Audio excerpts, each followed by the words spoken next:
A very warm welcome to everyone. So before moving into the main content of the video, I highly request you people to like, share and subscribe to this channel, to the video, and also comment down in the comment box as to what are the topic you want me to bring forth. Next topic will be the suggestions in your comment box. जैसे Oval window से ही जैसे ही sound waves आकर टकराती हैं तो ये immediately in 3 perpendicular semi circular canal से attach होती हैं। ये 90 डिग्री पे होती हैं और बेसिकली ये ही हमारी जो सेमी सर्कुलर कैनाल्स होते हैं हमारे बॉडी के पोस्चर को डिसाइड करती है कि कैसा होना चाहिए।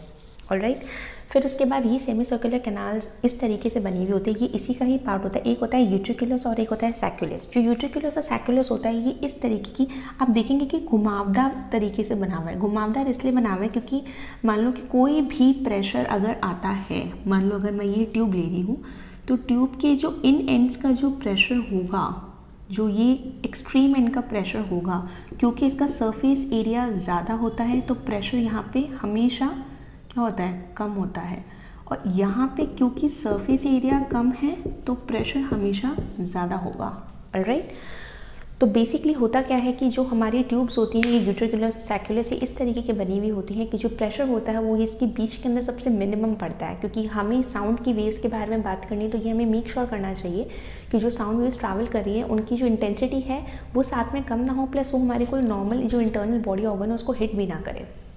ऑलराइट, तो क्या होता है कि ये बेसिकली हमारे यूट्रिकुलस और सैक्युलस होते हैं। ओके, यूट्रिकुलस और सैक्युलस के अंदर जो हेयर सेल्स होते हैं वो एक नॉर्मल हेयर सेल्स की तरह प्रेजेंट नहीं होते, उनका कुछ इस तरीके से अरेंजमेंट होता है। इसके अंदर एक क्यूपिला होता है। क्यूपिला के अंदर जो हेयर सेल्स होते हैं वो इस तरीके से क्यूपिला के ऊपर अटैच्ड होते हैं। ऑलराइट, और ये हेयर सेल्स पूरा एक टस्क ऑफ हेयर सेल्स होता है जो कि नर्व फाइबर से कनेक्टेड रहता है। अब इनका काम क्या होता है, बेसिकली जो क्यूपिला और हेयर सेल्स होते हैं ये दोनों मिलकर क्रिस्टी बनाते हैं।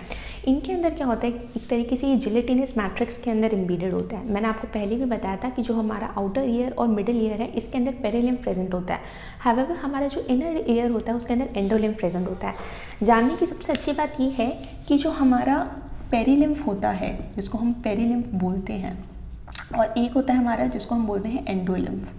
जो पेरिलिम्फ होता है इसके अंदर जो सोडियम की कंसंट्रेशन होती है वो बहुत ज़्यादा होती है, और जो एंडोलिम्फ होता है उसके अंदर पोटेशियम की कंसंट्रेशन बहुत ज़्यादा होती है। यानी यहाँ पे जो सोडियम होगा अगर वो 1 होगा तो जो पोटेशियम होगा वो 150 के आसपास होगा, और इसका रिवर्स यहाँ होगा कि यहाँ पे जो सोडियम होगा वो 150 होगा तो पोटेशियम होगा वो 1 होगा। मतलब for every 1 sodium there is 150 potassium present in endolymph. इसका मतलब आप समझ रहे हैं ये बेसिकली क्या करना चाह रहा है। ये बेसिकली ये करना चाह रहा है कि जो हमने नर्व इंडक्शन के अंदर हमने पढ़ा था कि कैसे डीपोलराइजेशन और हाइपर पोलराइजेशन होता है, ये इसी थ्योरी को सपोर्ट करता है। ओके फाइन, आगे आकर हम देखते हैं कि ये जो यूट्रिकुलस और सैक्युलस होता है इसके अंदर ये क्यूपिला और हेयर सेल्स तो होती ही हैं जो कि क्रिस्टी से बने हुए होता है। ये एक जिलेटिनस मैट्रिक्स के अंदर एम्बेडेड होते हैं, और ये हेयर सेल्स का काम होता है कि ये नर्व फाइबर के थ्रू हमारे जितने भी सिग्नल्स होते हैं ये हमारे ब्रेन तक पहुँचाते हैं। ये एक तरीके से हमारा एंडोलिम्फ से भरा हुआ होता है।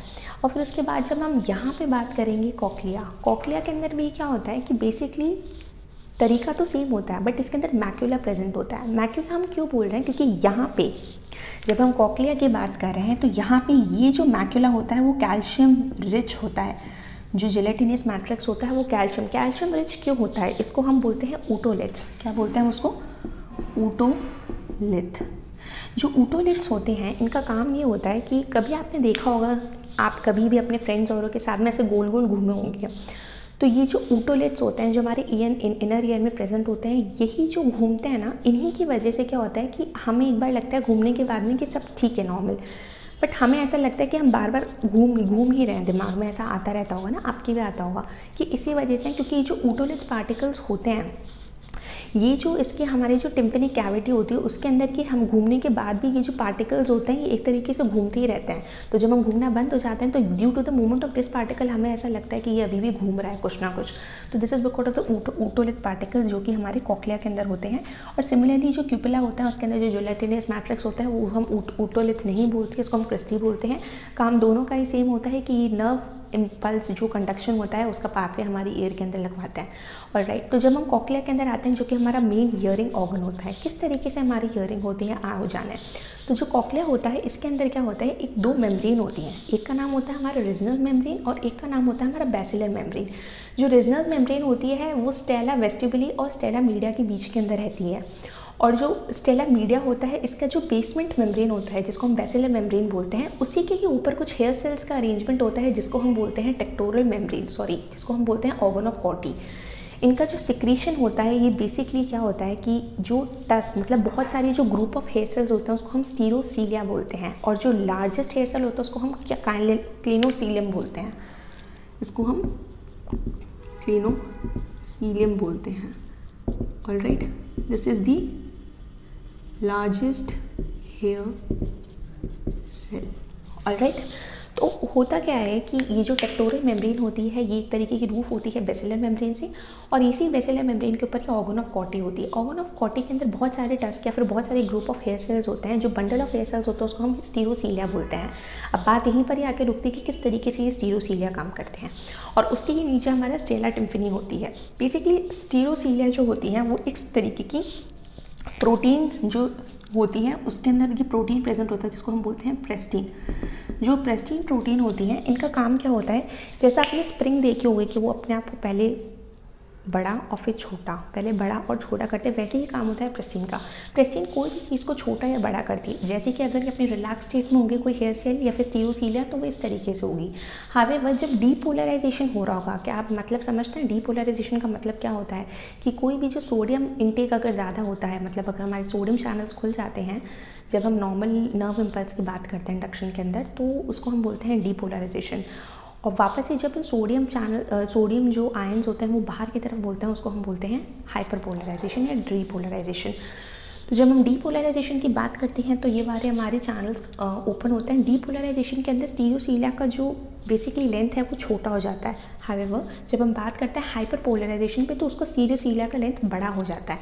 तो जैसे ही जो हमारे साउंड वेव्स आके स्टीरोसीलिया से टकराती हैं तो जो स्टीरोसीलिया होते हैं वो कोई कहीं इस जगह प्रेजेंट होते हैं और वो एक तरीके से इससे अटैच होते हैं ग्रुप के अंदर। तो आप क्या इमेजिन कर पा रहे हैं कि एक्चुअल में होता क्या होगा कि जैसे मैंने बोला कि स्टीरोसीलिया जो लॉन्गेस्ट स्टीरोसीलिया का जो बंडल होता है, हमेशा बात ध्यान रखना कि जो डिस्प्लेसमेंट होता है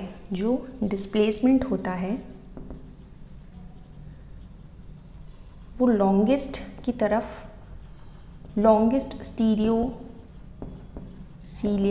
की तरफ मैक्सिमम होगा और मिनिमम होगा जो स्मॉलेस्ट स्टीरियोसीलिया होगी उसकी तरफ।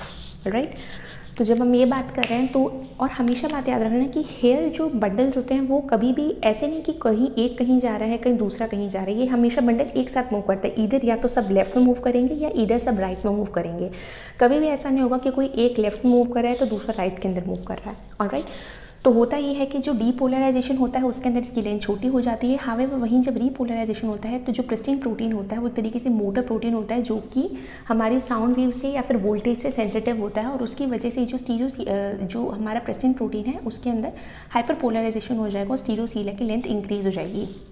होता क्या है कि जो हमारा ये वाला जो पार्ट है ये मैंने जूम इन करके दिखा रखा है। यहाँ पे क्या होता है कि हमारे आउटर हेयर सेल्स होते हैं जो कि मोर इन नंबर होते हैं, ये ज़्यादा होते हैं नंबर के अंदर, और जो इनर हेयर सेल्स होते हैं वो थोड़े से लेस इन नंबर होते हैं। तो बेसिकली हमारी बेसल मेम्ब्रेन और हमारी टेक्टोरल मेम्ब्रेन है। जैसे ही साउंड वेव यहाँ से आकर टकराएगी तो इधर या तो वो राइट हैंड साइड मूव करेगी या लेफ्ट हैंड साइड मूव करेगी, या तो वहाँ पे डीपोलराइजेशन थे। जो हमारा कॉक्लिया था, कॉक्लिया के अंदर जो हमारा मेन ऑर्गन था, जितनी हमारी मेम्ब्रेन थी, रेजनस मेम्ब्रेन, बेसिलर मेम्ब्रेन और टेक्टोरल मेम्ब्रेन, उसके पीछे ऊपर हमारा ऑर्गन ऑफ कॉटी था। ऑर्गन ऑफ कॉटी के अंदर हमारे टस्क ऑफ हेयर सेल्स थे जिसको हम स्टीरोसीलिया बोल रहे थे। जो लार्जेस्ट हेयर सेल होता है उसको हम काइनेटोसीलियम बोलते हैं। अब एक्चुअली होता क्या है कि ये जो टेक्टोरल मेम्ब्रेन होती है, अगर हम इंटरनल ईयर के अंदर आते हैं तो ये टेक्टोरल मेम्ब्रेन होती है, ये नर्व सेल फाइबर से कनेक्टेड रहती हैं। ये जो सिक्रीट करता है, क्या ये जो सिक्रीशन होता है हमारे इंटरनल ईयर के अंदर, ये स्टीरियो वेस्टिब्यूल से होता है, ठीक है, जो एंडोलिम का सिक्रीशन होता है। ये हमारे इनर हेयर सेल्स होते हैं, हमारे आउटर हेयर सेल्स होते हैं। हमेशा ध्यान रखना कि आउटर हेयर सेल्स हमेशा मोर इन नंबर होता है, ठीक है, ये हमारे मोर होता है और ये लेस होता है। ऐसा क्यों? इसका जो काम होता है वो होता है डायरेक्ट ब्रेन को सिग्नल देना। ये डायरेक्ट ब्रेन सिग्नल। और इसका काम जो होता है वो होता है ये एम्पलीफाई करता है साउंड को। ऑलराइट, जो आउटर हेयर सेल्स होते हैं वो साउंड का एम्पलीफाई करते हैं, जो इनर सेल्स होते हैं वो डायरेक्ट ब्रेन के अंदर सिग्नल देते हैं। मैंने आपको पेरिलिम्फ और एंडोलिम्फ की कॉम्पोजिशन के बारे में समझा दिया। तो जो नॉर्मल हमारी नर्व इंडक्शन होता है उसके अंदर हमारा जो सोडियम होता है उसके चैनल्स ओपन होते हैं और जिसकी वजह से हमारा डीपोलराइजेशन और रीपोलराइजेशन होता है। हावेवर यहाँ पे कहानी कुछ अलग चलती है एंडोलिम्फ के अंदर। जो एंडोलिम्फ होता है उसके अंदर हमारा जो पोटेशियम की कंसनट्रेशन होती है, बेसिकली जो पोटेशियम की कंसनट्रेशन होती है वो ज़्यादा होगा। तो यानी अगर डीपोलराइजेशन हो रहा होगा इसका मतलब होगा कि जो पोटेशियम के जो चैनल होते होंगे वो इंक्रीज हो जाएंगे and concentration of potassium increases. जैसे ही पोटेशियम की कंसनट्रेशन इंक्रीज होगी वैसे ही जो कैल्शियम के जो चैनल्स होते हैं, जो कैल्शियम चैनल्स होते हैं वो ओपन हो जाएंगे। कैल्शियम के चैनल्स ओपन हो जाएंगे cause they are voltage gated. ठीक है, they are voltage gated channels. ये वोल्टेज गेटेड चैनल्स होंगे, ये ओपन हो जाएंगे जिसकी वजह से जो हमारा न्यूरोट्रांसमीटर्स होगा वो यहाँ पर आके रिलीज़ हो जाएगा। और जैसे हमने पोस्ट सिनेप्टिक और प्री सिनेप्टिक वेसिकल्स और न्यूरल ट्रांजैक्शन के बारे में पढ़ा था कि ये जो होगा वो हमारे एफरेंट नर्व फाइबर के ऊपर जाएगा। ये है हमारा एफरेंट नर्व फाइबर का मतलब ये है कि ये ले जा रहा है, कहाँ ले जा रहा है, ये ब्रेन में ले जा रहा है।